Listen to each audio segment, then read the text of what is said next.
Mirë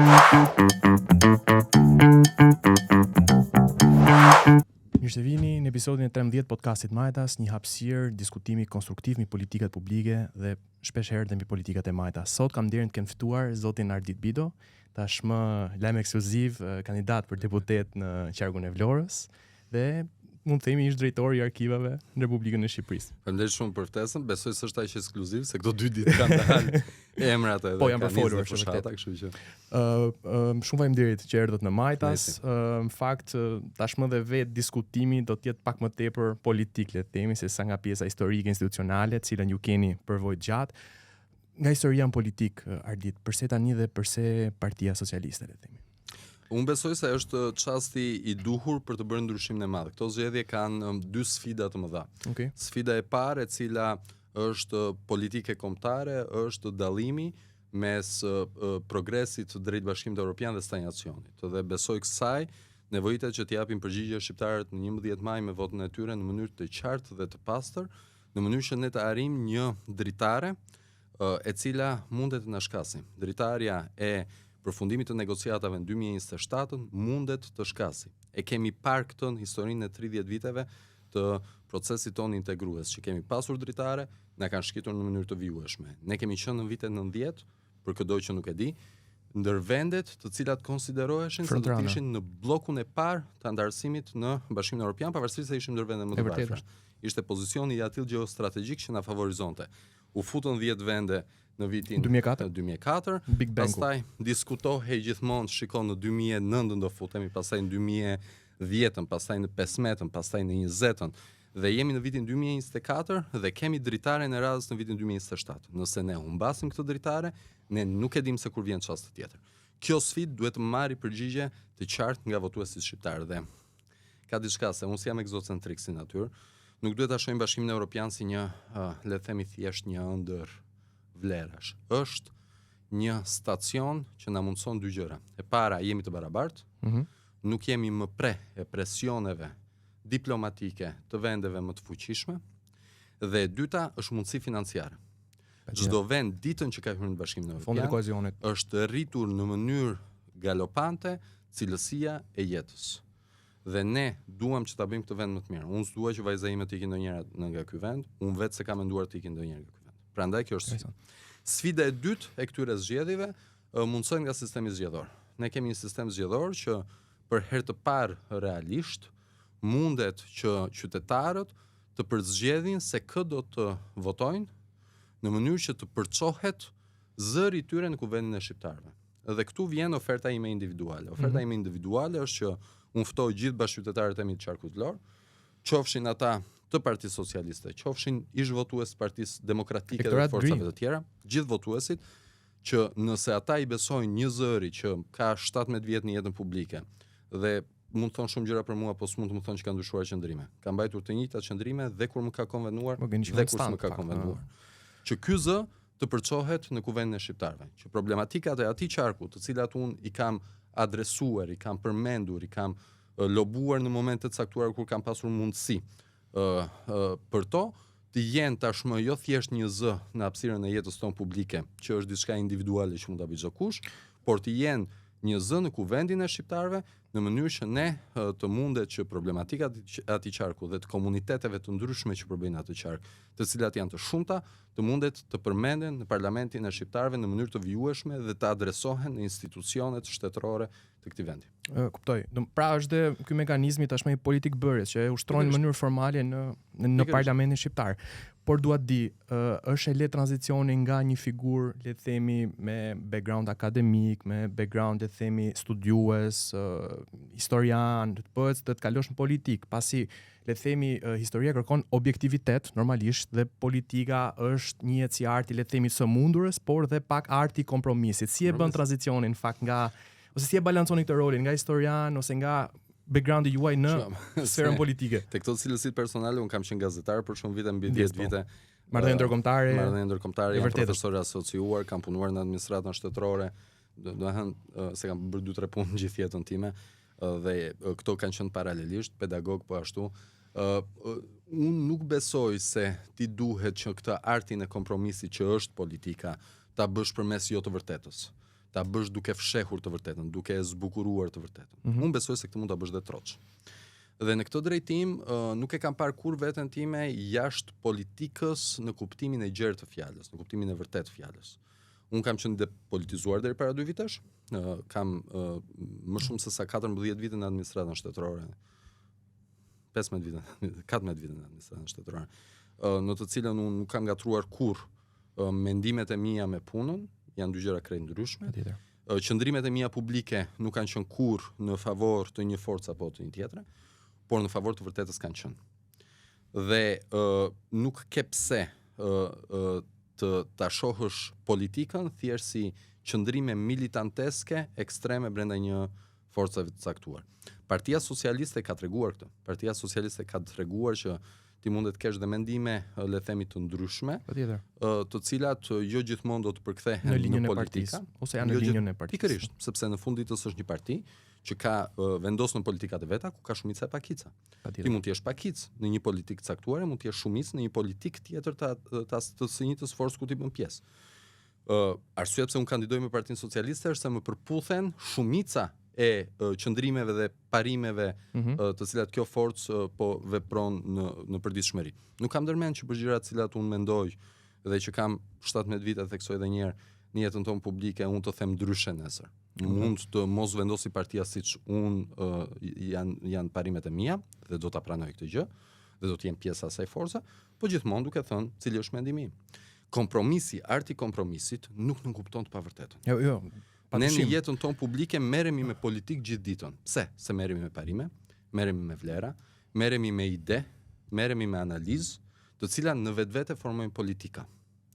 Kështu që kalimi nga politika në politika aktive nënkupton që këto ide dhe këto parime ti të mundet që të gjesh terrenin për t'i aplikuar. Të mos jenë thjesht politikbërje të mos jenë thjesht ide politike të artikuluara, po të mundet që të ndikosh dhe të lobosh në politikbërje. Atë që e bëjmë çdo ditë. Po, patjetër. Çdo kush që del në media dhe thot një ide, thot për të bindur opinionin publik. Pikërisht, e thot për të bindur të tjerët, e thon për të orientuar opinionin publik dhe politikbërjen. Nga ky moment te pjesa që ti të lobosh dhe brenda politikbërjes në mënyrë që të realizohet ideja jote, nuk është në një distancë e madhe. Fakt më pëlqeu përgjigjja juaj përse përket objektivitetit brenda partisë, pasi në 2025 nuk ka një ideologji të prerë me thik majtas djathas. Pra ti ke një farë fragmentarizimi që mund të zgjedhësh disa le themi orientime politike të partisë, të cilat janë koherente me qëndrimet e tua, ka disa tjera për cilat mund të ketë përmirësime në këtë rast dhe demokracia e brendshme është për e shëndetshme dhe në mendimin tim, pra duhet nxirur. Doja ta le themi shtrija pyetjen pak në terren. Cili është fokusi juaj le themi praktik në qargun e Vlorës? Pra ka ndonjë politikë specifike të cilët do të loboni, të adresoni apo që keni le themi më pranë zemrës të rast? Po kandidoj për të qenë përfaqësues. Dhe ky është një term i cili shpeshherë nuk është kuptuar në këto 30 vite nga përfaqësuesit në thonjza politik. Përfaqësues do të thotë që ti të jesh zëri i qytetarëve në kuvend dhe jo thjesht si përçues problemesh, po dhe si lobues.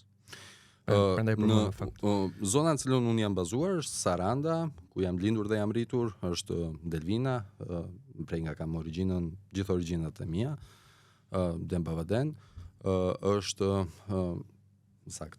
Në origjinë nga babait, origjinë nga mamas është gjysma Delvin, gjysma është Kurvelesh, Labëri. Dhe Konispoli, Finiqi, Himara, zona të cilat unë kam folur në mënyrë të vijueshme në jetën time publike. Dhe kam adresuar çështjet dhe problematikat e tyre. Si përfaqësues, nënkuptoj që do të jem zëri i tyre në kuvendin e Shqipërisë, nënkuptoj po ashtu që problemet të cilat ata kanë, cilat janë të pakta. Ne kemi problem me hipotekën. Po, është e njohur. Ne kemi problem me zhdërvjellësimin, pavarësisht se ka shumë progres të hatashëm në zhdërvjellësimin e shërbimeve publike. Ne kemi ende problem që këto shërbime publike të jenë të vej momenti që të zerohen për qytetar. Pavarësisht se për mua jemi ndër vendet avangard kur vjen fjala në shërbimin e drejtë për drejtë ndaj qytetarit, prap ka akoma hapësirë për zhvillim.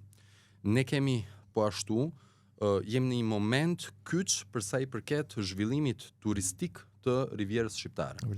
Riviera Shqiptare është në momentin që mund të bëj kalimin cilësor nga turizmi vetëm bregdetar në një paketë të mirëfillt turistike e cila përfshin pasuri që vendi ynë i ka të pakrahasueshme. Vërtet është. Dhe diversifikim po dhe në Kozjak. Kemi mal, kemi kulturë, kemi hapësira arkeologjike, kemi fshatra karakteristike, të cilat nuk i kanë parë dhe një pjesë e banorëve të zonës. Domethënë gjithë e din Butrintin, po jo të gjithë kanë shkuar në Fojniken antike që ti ke. Unë jam fajtor, unë nuk kam qenë në Butrint. Që në Butrint jo, në Fojnike jo.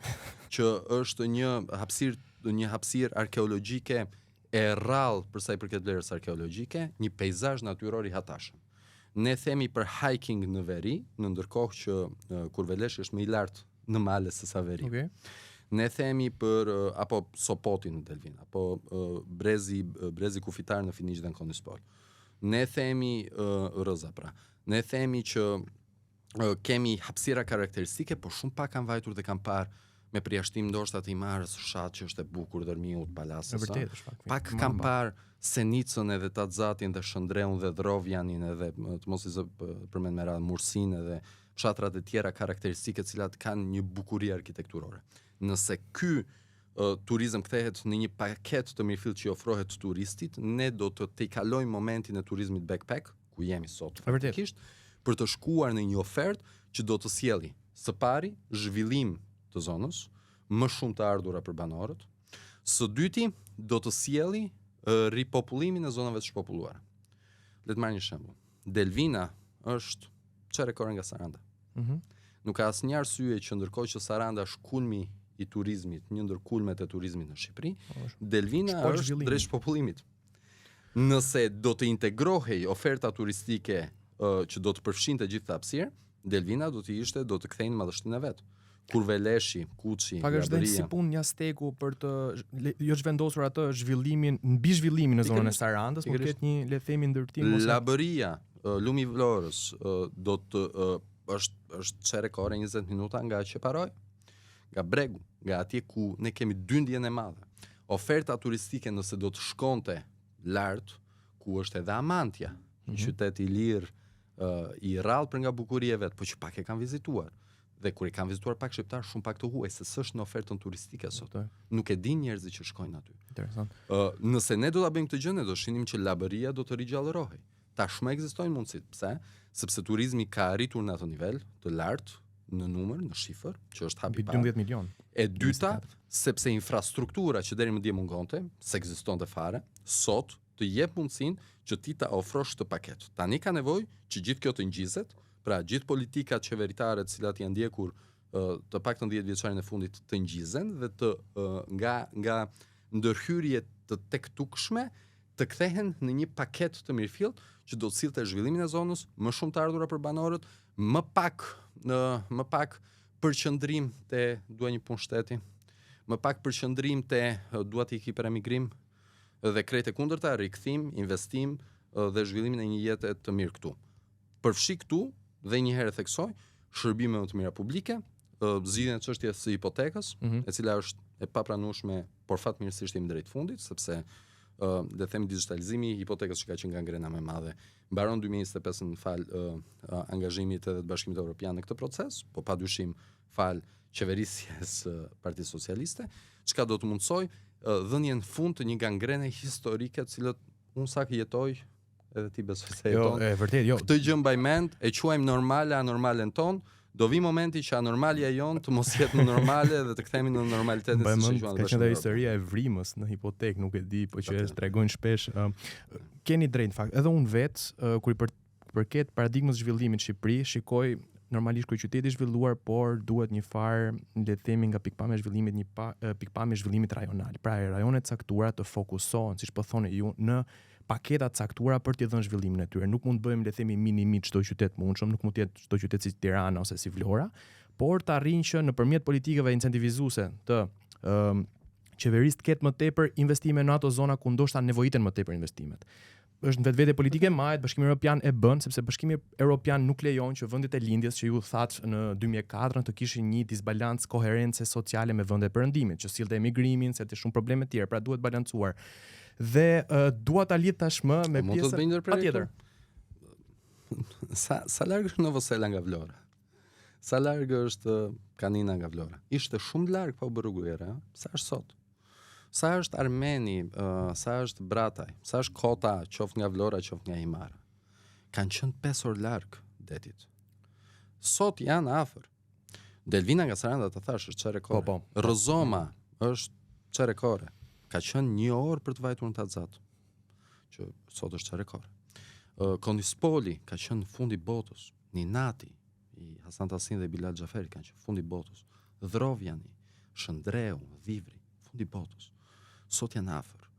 Ajo që na mungon është kjo pamja më e gjerë, që besoj do të kemi mundësi që të elaborohet në mandatin e ardhshëm, që këto vende nga syri të ikim në qytetin kryesor apo syri më i keq të ikim jashtë shtetit, të kthehen në të kundërt, që ata që janë jashtë shtetit mund të kthehen sepse janë afër, ka mundësi, do të vinë turist, do të harxojnë lek aty, do të mund të zhvillojnë turizëm, ekonomi e kështu me radhë. Fakt, le të themi bazat janë bërë, sepse ju përmend infrastrukturën, janë thjesht to, le të themi ndërhyrjet e vogla të fundit për të kthyer në sinergji, se ngjizja në fakt edhe ndezjen në fakt, se unë shikoj Voskopojën, se dolëm dhe pak jashtë temës, po dhe Voskopoja në këtë lloj mënyre ka filluar dhe është bërë si pol turistik në Korçë, dhe vetë Korça në vetvete.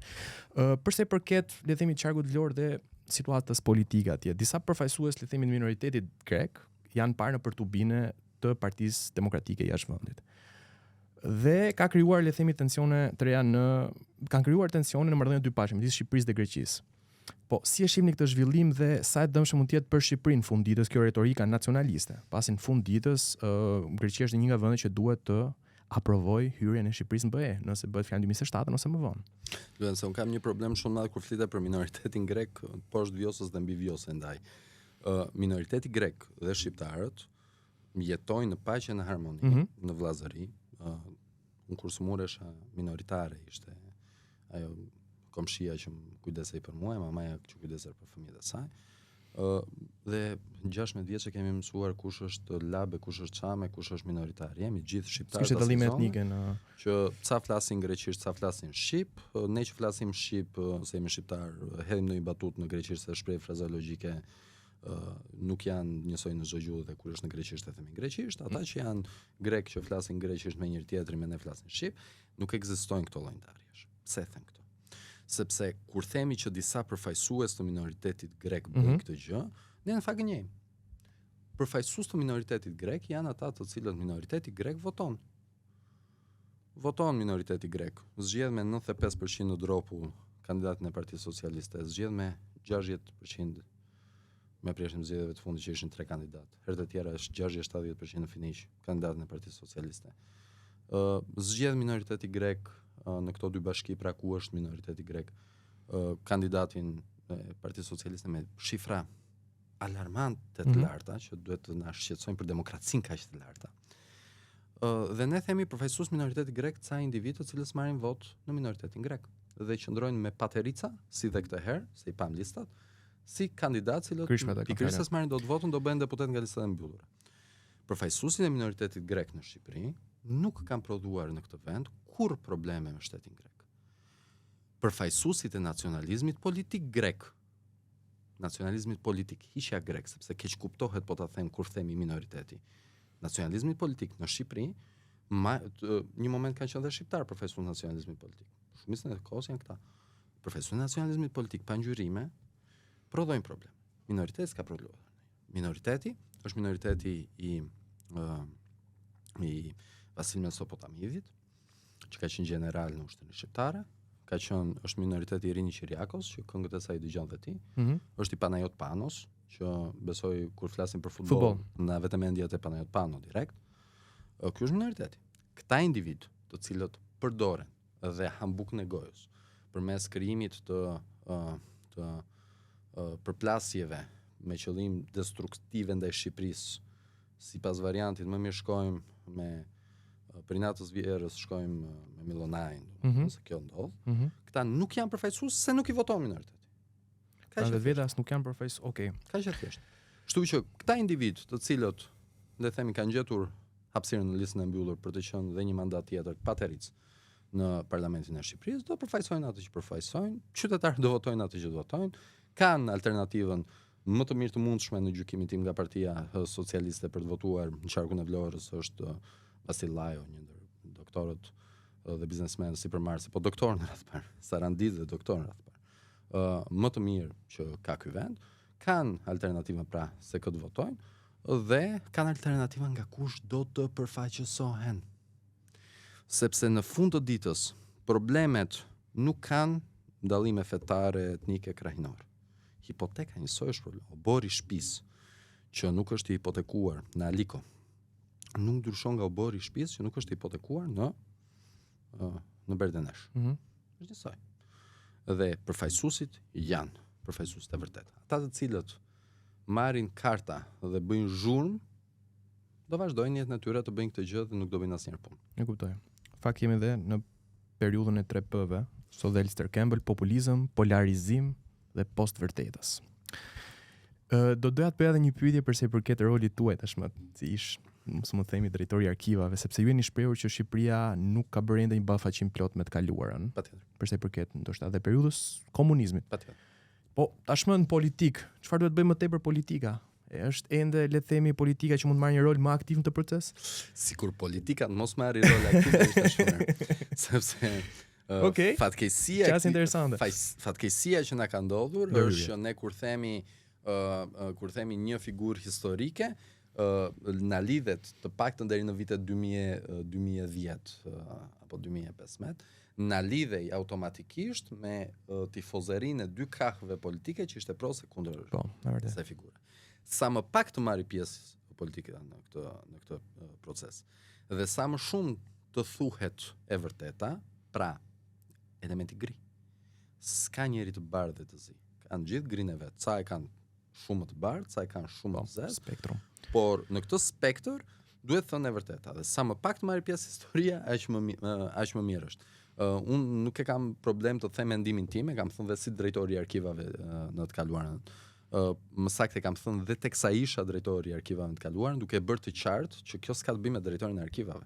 Sepse secili individualisht ka mendimin e vet. Unë jam specialist në atë fushë, nuk fsheh njohuritë e mia për shkak të pozicionit shumë të përkohshëm e karrigës shumë të përkohshme që kam, por duke bërë të qartë që ky është opinioni im, për këto arsye, duke argumentuar dhe duke e ndarë në mënyrë të qartë nga pozicioni i punës. Të ta them pak ndryshe, kur fillova këtu 9 vite më parë si drejtori i përgjithshëm i arkivave, më thoshin ca miqtë e mi, shko aty merr ca dokumente njëra tjetrën, që ti kesh për studime, jo merrje, po e kuptoj. Merr kopje ti kesh për studimet e tua, ke rasnar. Unë i thosha jo, unë s'kam punuar në një ditë brenda në arkiv me dokumente arkivore. Unë garantova që dokumentet ishin online. Po, digitalizimi i arkivës. Sepse në punë nuk më dilte edhe koha që të merresha, plus që e kam edhe psikologjike, unë dua atë qetësinë time në shtëpinë time që të punoj, të studioj. Në punë je menaxher. Në punë nuk të intereson është i majt, i djathtë, i kuq, i zi, shqiptar, grek, maqedonas, ai person i cilën ti i shërben sepse ti bën detyrën tënde. Larg qof dita kur te arkivat për shembull do të shkoj dikush që të bëj historianin në zyrën e arkivit dhe menaxherin në shtëpi, sepse në fakt është pozicion menaxherial. Duhet të bësh punën e menaxherit aty dhe pastaj këtu është një kompromis që unë e kam bërë herët me veten, që unë jam vetvetja. Nuk e ndryshoj këtë për asgjë dhe për askënd. Dhe në çastin që e bëj kompromisin, deklaroj arsyet sepse bëj kompromisin, duke e thënë shumë qartë cili është mendimi im, çfarë kompromisi bëj dhe pse e bëj, po duke qenë gjithmonë vetvetja. Institucionet duhet të shëndoshen duke qenë vatra të depolitizuara, vatra menaxheriale, të cilat kuptohet nga të gjithë që janë karrige të përkohshme në emër të së mirës publike. Kjo e fundit ndoshta na mungon. Jo, të dyja fjalitë e fundit, e përkohshme dhe e mirë publike, janë shumë të rëndësishme të kuptohen nga kushdo që ka një pozicion të lartë publik, le të themi, që asgjë s'është e përhershme dhe sidomos është e mira publike që mbizotron fund ditës. Edhe politika mendoj është shumë mirë që njerëzit ta shikojnë si mision, jo si profesion vetvete. Do kalojmë politika nuk është profesion. Pikërisht pra po them, është mision për shumicën, por ka edhe njerëz që shikojnë si profesion fatkeqësisht. Do të kalojmë në rubrikë që janë pyetje të shpejta, mund të merrni dhe kohën tuaj për përgjigjen këtu. Një figurë historike që ju frymëzon. Mihail Grameno. Okej. E kam përgjigjen më të thjeshtë më që. Do ta arsye. Patjetër, lutem, mund ta elaboroni. Mihail Grameno, dua të di, doja shumë të isha një ditë me Mihail Grameno dhe të kuptoja ditën e tij, sepse në ditën ditë ai ishte Doras në vrasje në kuadër të çetës së Çerçistopullit, për arsye patriotike, një herazi drejtuesi shoqatës Lidhja Ortodokse e Korçës, Ju keni shkruar një herazi kryetar botus i gazetës Koha, një herazi antar i disa forumeve akademike dhe në fund poet. Për MMDhen, për shembull, është Mihal Keramenos, që besoj po, jemi.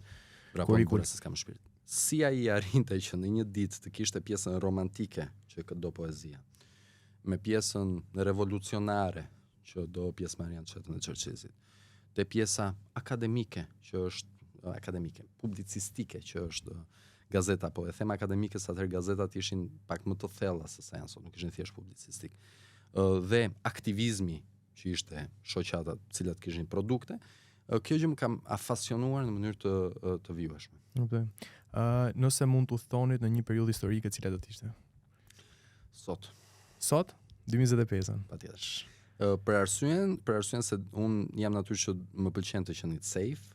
Ne jetojmë në epokën historike të njerëzimit. Më të mirë. Është periudha më e gjatë pa një luftë të përballshme në historinë e njerëzimit, me diferencë të hatashme, me diferencë mbi 40 vjeçare. Janë nga 45 deri më sot. Ka mundsuar zhvillim, ka mundsuar jetë më të mirë, ka mundsuar jetë më të thjeshtë, ka mundsuar zhvillimin teknologjik, ka mundsuar zhvillimin shoqëror, ka mundsuar mirëushqimin, ka mundsuar shumë gjëra të cilat nuk i shohim sepse duke jetuar këtë përditshmërinë rrezikojmë të futemi në qaraman. Ftoj këdo që më dëgjon tani dhe thot çfarë thot ky, të pyesi gjyshin e vet. Siç e ngacmoj unë shpesh gjyshin time që lavdi Zotit është gjallë moshën e saj, siç e pyes shpejt, ç'a hanit? Pyetje shumë të thjeshta, si flinit, ç'a bët në luftë, ku u fshehet, si visheshit, si u sëmurët, si u shëruat, për të kuptuar që ne jemi në epokën më të mirë të njerëzimit dhe pse jo në të ardhmen, sepse në të ardhmen nuk e dim se si do jemi. Vërtet. Ne kemi arritur një kulm që të paktën nga viti 80 ka pasur mirëqenie. Probabiliteti që ky kulm të fillonte rënja, nga viti 80 probabiliteti historik është që në vitin 80 duhet fillonte rënja. Jetojmë akoma dhe 50 vjet pas vitit 80, e jetojmë 45 vjet pas vitit 80, jetojmë në një crescendo të periudhës më të mirë që ka parë historia e njerëzimit. E vërtetë është. Në fakt tu studimet sjellin dhe rolin e mediave sociale, pra është një lup i cili do nëse informohesh vetëm me lajme negative, të cilat nxisin dhe hate speech-in ose nxisin domethënë dhe psikën e njeriu mendon që jemi në drejt regresit, por në fakt çdo studim linçmëria foshnjore në vendet, le të themi në zhvillim, të ardhurat për frym, norma, le të themi e kalorive që merr një person në botë, janë të gjitha, le të themi, indikatorë cilët janë në progres në botë. Është shumë e vështirë që njerëzit ndoshta nganjëherë ta bëjnë këtë lidhje me faktet që janë. Nëse do të kishe një libër histori që të rekomandonit diku që do të di më mirë për historinë e shqiptarëve, kush mund të ishte ai libër? Ndoshta më keni disa, po një që është dilemën ndoshta. Shumë e vështirë kjo si pyetje që të përzgjedh një libër historik. Do të përzgjedh një që është Esat Pasha nga Ilir Konomi. Okej. Për arsyen sepse është një figurë e cila dukshëm është e zezë në historinë tonë kombëtare. Iliri ka bërë një studim objektiv, cilësor dhe të mirë shkruar, mund të lexohet si roman, duke treguar të gjitha nuancat, ai figurë e zezë mbetet, po gjitha nuancat e Esat Pashës. Po pse arsyeja është për të kuptuar se si në momente të vështira, që ne jetojmë sot, në momente të vështira, për arsye egoje dhe kundër të mirës publike, ca njerëz përzgjedhin të dëmtojnë të mirën publike, dhe ca të tjerë, që janë antipodi tyre, përzgjedhin që në momentet më të vështira, pa nevojën e sakrificës sublime, pa nevojën e vdekjes të dëshmorit e tjerë, sepse kjo është një thirrje që është thirrje ekstreme finale vetëm kur vjen momenti. Nuk ka nevojë ta bëjmë këtë në jetën tonë, sepse kemi arsyen, jetojmë në periudha të mira. Veprojmë për të mirën publike duke sakrifikuar. Duke sakrifikuar, por duke fjetur gjumë rehat natën. Dhe unë besoj se njeriu kur arrin të fler gjumë rehat natën, ka realizuar ditën, ka realizuar një ndër qëllimet madhore të veta që është i lumturia. Unë besoj ky është qëllimi final. Edhe në piramidën e Maslow't, le të themi është shkalla e fundit e piramidës. Nëse do mundit të shkruanit një libër për një figurë historike pak të njohur shqiptarëve, po që meriton të njihet më tepër, cili do të ishte? Ngal Grameno. Okej. Pyetja e fundit, ngjarja më e rëndësishme në historinë e Shqipërisë, pra, cila është ngjarja më e rëndësishme dhe ajo që nuk është dhënë vëmendje dur, por që është përsëri ngjarja e rëndësishme? Ngjarja më e rëndësishme e historisë së Shqipërisë është pavarësia e Kosovës. Okej, po prisja pavarësinë e Shqipërisë, por jo, sepse pavarësia e Shqipërisë ishte një betejë dhe një luftë e ndihmuar në syrgjynosjen e trevave shqiptare vetëm në kufit tona nga rrethanat e kohës. Pra, fitoria do të ishte ajo luftë e cila të prodhonte Shqipërinë e 4 vilajeteve. Mbetja e një Shqipërie më të vogël ishte ca mijë metra katror apo më tepër? Ishte s'ka rëndësi sa metra katror, rëndësi ka pra e kam bezdi nacionalizmi folklorik. Rëndësi ka që Kuksit i ka munguar tregu. Edhe prandaj Kuksi nuk është i zhvilluar, se tregu është Prizreni. Dhe prandaj Kuksi pas pavarësisë Kosovës ka një zhvillim më të madh se sa kishte. Okej. Para. Rëndësi ka që ne na ka munguar tregu që do të mundsonte në epoka të ndryshme me zhvillime të ndryshme, sepse në vitet 30 të duhej bujqësia, ne na ka munguar plaja e Kosovës. Pa Ikonica thotë që pikërisht një shlën pjesa më dhe do ishim shumë më të pasur sot. Në vitet 60, 70 që është periudha e industrisë na ka munguar mundësia që hidroja jon me qymyrin e Kosovës të mund të integroheshin dhe do ishim shumë më të pasur sot. Dhe do thuash pse si jemi sot, sepse nëse do të ishte në atë kohë, pasuria është diçka e cila akumulon thua. Ecën në mënyrë në shpejtësi progresive të lartë, pra nuk ecën që sot erdhi momenti që mund ta bëjmë këtë bashkarisht dhe duhet jemi shumë mirë. Jo, sepse po ta nisnim atëherë do të ishim shumë herë më lart, ecën në mënyrë eksponenciale pasuria kombëtare. Pra, pavarësia e Shqipërisë erdhi si një moment i një beteje të shqiptarëve, por gjysmë të suksesshme. Dhe që do ishte e pavarur Shqipëria ishte dhe si pasojë e ndërthurjes mes betejës dhe interesave të disa prej fuqive të mëdha. Kjo mbetje e Shqipërisë vogël ka pasojë negative. Pavarësia e Kosovës, nga ana tjetër, është një dritare e vogël historike, që po të mos kishte ndodhur atëherë nuk do ndodhte. Pra ka qenë dritarea në atë vit, po mos kishte, okay. Momenti që ndryshon është viti 2001. Qoftë me sulmet në Amerikë, qoftë me mbylljen e çështjeve të Rusisë me Çeçeninë. Në ai moment në marrëdhënien ndërkombëtare, nëse 2001-shi, nëse lufta do të kishte ndodhur pranë në fenomen. Nëse 2001-shi nuk do të ishte kapur drita e çlirimit të Kosovës, pavarësia është rrjedhoja e çlirimit, nuk e dim se si do të kishte shkuar. Prandaj, kjo kapje dritares në momentin e dur, pasi kishin mbaruar luftrat në Jugosllavi, se atëherë s'do kishte vëmendje Kosova. Para 2001-shit, që është momenti i ndryshimeve epokale në marrëdhënien ndërkombëtare, siç kishim njohur deri në atë moment, është një dritare që shqiptarët me intuit, me zgjuarsi, me rryma të ndryshme, çrëndsi ka, arritën që të kapnin një dritare e cila të vjen një herë në nuk e di sa të vjen. Do të pas në momenti s'ka ardhur kjo dritare. Prandaj kishim një pavarësi me shumë kushte, prandaj kemi shumë negociata sot, sepse seksion në dritaria që ishte. Po të ishte ajo dritare, do ishte pavarësia më pak kushte, do kishte negociata sot e kështu me radhë.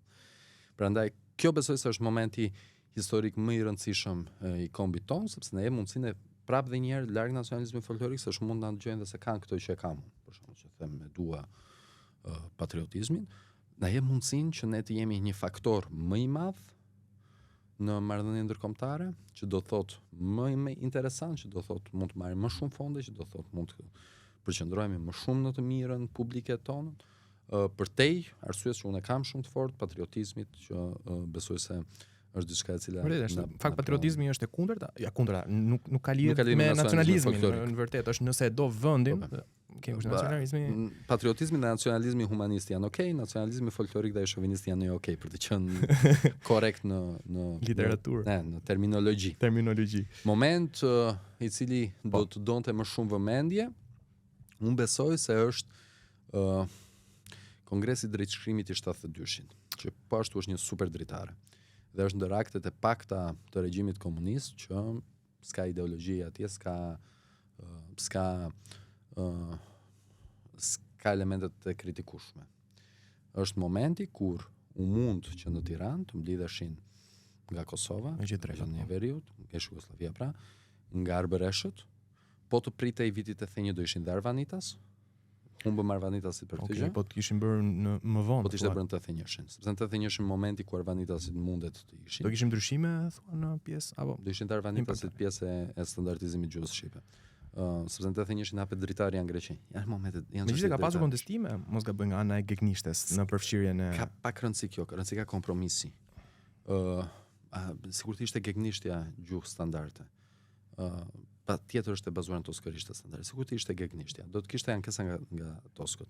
Rëndësi ka që në 90-ën, kur ne filluam të themi poshtë Shqipëria, rroft Greqia, Italia, gjithë vendet e tjera se ishin më të varfër në rajon, kur Serbia thoshte shqiptarët edhe albancët, kur çdo kush pra tentonte që të përçante, nëse ti do kishe çështjen e gjuhës në 90-ën, cila është gjuha jonë, do të riskoje kohezionin social. Mos harrojmë që në theshtatën është tentuar kjo, nga shërbimet huaja. Po ke shumë aktive në theshtatën, veriorët dhe jugorët. Po, përçarja veri jugu. Pikërisht. Dhe këto janë nga shërbimet huaja. Nëse shërbimet e huaja do të kishin ca baza, siç është mungesa e një gjuhë standarde, shkrimi i gjuhës me disa standarde. Do të ishte shumë e lehtë thuaj. Do të ishte partition. Do të ishte shumë fortë funksioni i këtyre shërbimeve. Pra, ky është një moment i cili në kuptimin gjeostrategjik, në kuptimin politik dhe në kuptimin në gjithë kuptimet e tjera për te kulturës, pra gjuhëtarët dhe njerëzit mund të kenë drejt të thonë pse u bazuan në toskërishtën. Edhe unë them që paskajorja, për shembull, e përdorim në paskajorin edhe s'është në standard, duhet jetë. Po këto janë çështje kulturore, gjuhësore, sensitivitetesh. Pra thelbi është që thelbi politik dhe i marrëdhënieve ndërkombëtare edhe i funksionit gjeostrategjik dhe i mirëqenies shoqërore, se duhet kuptojmë mirëqenia nuk është individuale, po që shoqëria, po s'je mirë shoqëria, nuk jeton dot mirë.